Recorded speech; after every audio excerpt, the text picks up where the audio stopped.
Me somebody to quiz, find me somebody to quiz. Can anybody find me somebody to? You didn't think I was going to do the high note, did you? I was not expecting that at all, actually. Right on cue. There you are, my fellow Fox Nation Fun Fact friends and oh, so talented titans of trivial trivia. My name is Tom, and I'm here day in and day out, loaded to the proverbial gills with trivia questions so brutally tough that your palms will sweat, your pulse will pound, your head will spin, your heart will sing. No guts, no glory, no pain, no gain. You're watching the quiz show, where we're very excited to have a special guest on our imaginary hot seat today. She's a renowned journalist, a highly sought-after political commentator, and a proud patriotic millennial. Welcome to the quiz show, daily caller, video columnist Stephanie Hamill. Thank you for having me. That was such a nice introduction. It was. Very sought after. I am, actually, because I have to turn a lot of people down. You're on a lot of lists. Yes. Yeah, in D.C. and in New York. I am from D.C. visiting. Well, you know, we're taking a little break from our cavalcade of Christmas holiday and New Year's questions to bring you a shiny, new potluck quiz that consists of nothing but random fun facts and totally free-form stream of consciousness questions. We're calling this one the We Were Too Tired to Write a Themed Quiz Today, so here are some rambling, random, pointless trivia questions for our good friend Stephanie Hamill Quiz. Thanks for not dozing off during that intro. Here is question number 1 of 6. Chionophobia is the fear of what? Chiropractors, chimpanzees, or snow? Put 10 seconds on the board. Ooh. Chiropractors, chimpanzees, snow. You want to go with something with C. You do? I mean, that's what I'm thinking. Chionophobia. But this could be Christmas theme because of the month of December. No, we're done with that theme. This is totally random. Oh, okay. Chionophobia. Fear of, what do you think? Time's up. I'm just going to go with B, chimpanzees. Why Chimpanzees. not? Fear of chimpanzees. Sounds like it makes sense. Chionophobia. Oh boy. Fear of snow. Correct. I never heard of that. You tricked me. I did? What did I do? I said December theme, winter theme, and you told me no. I thought that was helping because I said at the top, this is so random. There's no holiday theme at all. I thought we were new friends. Maybe we will be. Watch. I see how it is. Look, I'm not sure what the word for fear of chimps is, but Chimpophobia. Pithecophobia is fear of apes. Pithecophobia. We don't think there's a specific word for fear of chiropractors, but latrophobia is the fear of doctors, and chionophobia is the persistent fear of snow, especially becoming trapped by snow. So there you go. I might have that. I'm not a huge fan of the snow. Really? Yes. I would call it avalanchophobia. Yeah, I would be afraid of an avalanche as well. Why don't they just go with it? Why don't they call them snowphobia? That would be great. Or like snowflake phobia. I have that too. Oh, many of us have that. Let's update your score. Nothing. There's nothing there. Oh, but man. When you do get a score, as you know, you get a little Tom head. Okay? Okay. Here's question number 2. What was the first sequel to ever win a Best Picture Academy Award? The French Connection 2, The Godfather Part 2, or The Silence of the Lambs? 10 seconds on the board. Do you know your Best Pictures? No, I don't. Best Picture, first sequel to ever win a Best Picture Academy Award. What do you think? Yeah, I have no idea, so I'm just gonna have to roll the dice on this one. I'm just gonna go with C, why not? The Silence of the Lambs. The Silence of the Lambs? Yeah. Is that correct? Give me something. Oh! It's The Godfather Part 2. Did you ever watch The Godfather Part 2? I did, but I don't know. I just had a feely that was just too easy. So I went against my instincts. You're going with the second. Oftentimes the gut is the right answer. Gene Hackman was nominated for French Connection 2 in 1976, but he didn't win. Now technically, here's where you were onto something. The Silence of the Lambs could be and is often thought of as a sequel to the 1986 film Manhunter, which was the first film adaptation of Thomas Harris's Hannibal Lecter film. So people could say that it was a sequel that won an Academy Award. But Silence picked up the Oscar in '92, 17 years after Godfather Part 2 won Best Picture in '75. And I think it's the best Godfather film. You know what I mean? Sure. It's the one with Robert De Niro in it. I remember. I remember. Good film. So look at that score. We want to get some Tom heads up on the screen. I came in here, with a pretty big ego, and now it's shrinking by the second. Well, the good thing is frivolous facts. That's what we do here. So they don't. It's not like you can put these on a job interview. True, but people can go back and watch this video and call me an idiot. I don't know who you work with over there at the Daily Caller. I get wrecked for no reason constantly, You do? so Well, I'm not going to get away with this one. Okay, question number 3.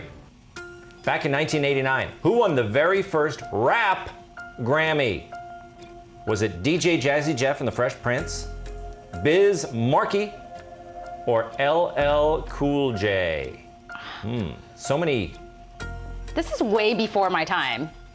Of course it was. All of these guys were, right? So I It's the should first know rap, this? the early days of hip hop. I don't even know who DJ Jazz Jeff and the Fresh Prince is. Like, DJ Jazzy Jeff and the Fresh Prince of Bel-Air. oh, okay. Famous, right? Okay. Famous well, guy. yeah. Okay, time's up. What do you think?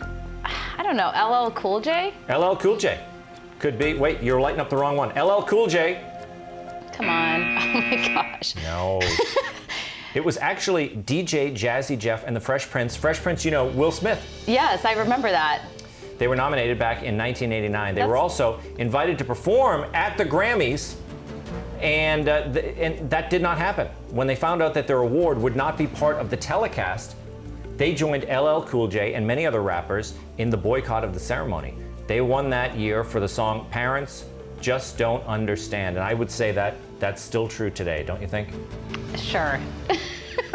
I'm so mad. Why can't I get any of these right? You can. You need to ask me questions about cats. Like that I can't answer. Can we come up with a Kidding. cat question? Maybe we will. But I'm kidding. this one, It was a joke. It's a joke. those ones were considered, they were not easy questions. But this one, brilliant contestants such as yourself, we have to stop them in their tracks so they don't get too big for their britches. So we've come up with a question that's expertly crafted and engineered to make your life a living HE double hockey sticks. This is without a doubt our toughest question of this day. It's our question of mass destruction. Doesn't mean anything. Sometimes people only get the question of mass That destruction. made me right? nervous. Like I normally don't get nervous on TV, but now I'm nervous. Well, here we go. Which of the following performers did not get their start as a TV weather person? Did not. David Letterman, Kathy Lee Gifford, Raquel Welch. Did not.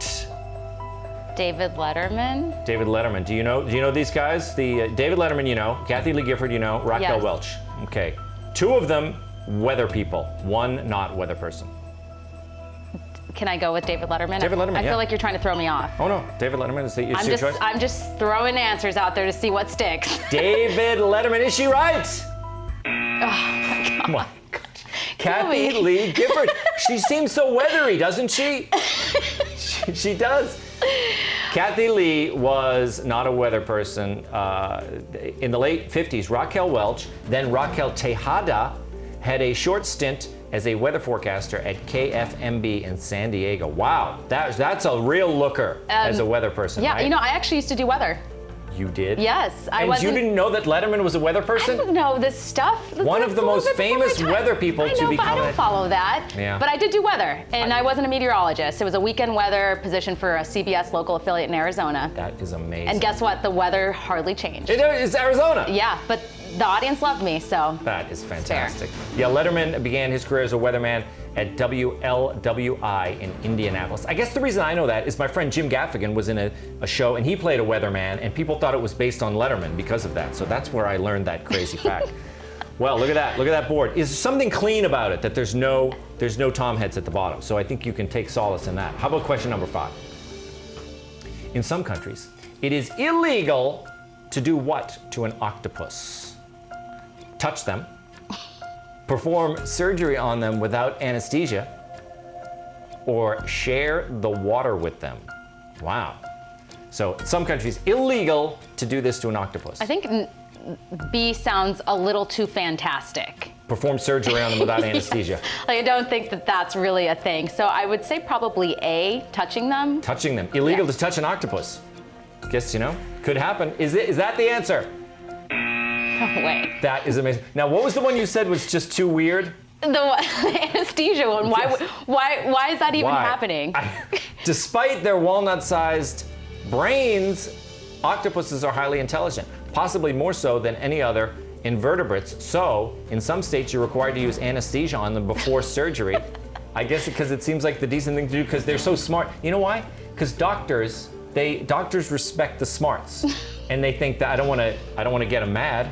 But why would we care so much? I mean, I'm eating those for dinner at least a few times a week. Well, at least once a week. You like to eat the octopus. Yes. So now you can take solace in the fact that they've been anesthetized before they're put out of their misery. That was such a random question. It really was. But now I know. That is it. We promised you random questions. And I got 0. Well, no, there's another question. Oh, there coming is. up. Okay, I can try to make up for it and get the average for this show. How would you say you're feeling about your performance so far? Horrible. Like Okay. I'm looking for the next bridge. I see. Well, no. After this Here we show, go. I'm kidding. That was a bad joke. Somebody's gonna come after me now. They will not. They're gonna call for No me. one ever comes after you on the quiz show. But would you say they're not friendly to millennials, these questions?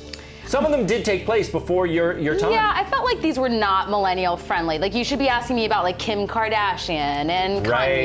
and things that are going on currently in my time. We knew you'd be onto that. She knows Kanye, but she doesn't know DJ Jazzy Jeff. And what are you going to do with her? So, no pressure. You have only one more chance to make your generation proud and stop everyone at the Daily Caller from making fun of you for the rest of the year, which is not too, not too bad. Here's your final question. Apple's very first logo was an image of what? Apple's logo. Sir Isaac Newton sitting under a tree with an apple about to fall on his head. A happy little girl holding a glowing apple. Or Steve Jobs in a Speedo sleeping on a big pile of cash. That was their first logo. 10 seconds on the board. What do you think? C sounds outrageous. Outrageous. Outrageous. Yeah. So I'm probably gonna go with A. A, Isaac Newton sitting under a tree. Sitting under an apple tree, right? Why not? Why wouldn't it be that? It's a perfect thing for a logo. What do we got? Yes. She is right! God save me. The Newton logo was created in 1976 by Apple co-founder Ronald Wayne. If you watch the quiz show, way back in the 70s, Wayne sold his shares to the company for $800 and then jumped ship. Today that stock would be worth how much? You can read it on the teleprompter, Stephanie. $95 billion. It's amazing. So look at the I do voices too. You do amazing voices and the weather, and look, you got a Tom head. Wow. I'm feeling There it really is. good. See it? I'm leaving as a winner today. You really are. And I should get a second Tom head. Why? Because I made it here. I almost didn't want to do your show because I'm so horrible at trivia. I don't. Well, you know what? A lot of people have gotten one Tom head. I know. So I'm feeling in really good good. company. Came in with 10 balloons, went down to 1 balloon, and now I'm back at 9. I'm feeling good. What? They gave you another one. Yay! That is amazing. Thank you again for being here, Participation Stephanie. trophy. Until you come back and play with us again, which I know you're going to want to do, right? I want everyone to check out your videos on the Daily Caller. Okay? Thank you. I'll be back. Yeah, you will. I know it. And you can catch me right here every Monday through Friday at 7 p.m. Good night, Fox Nation.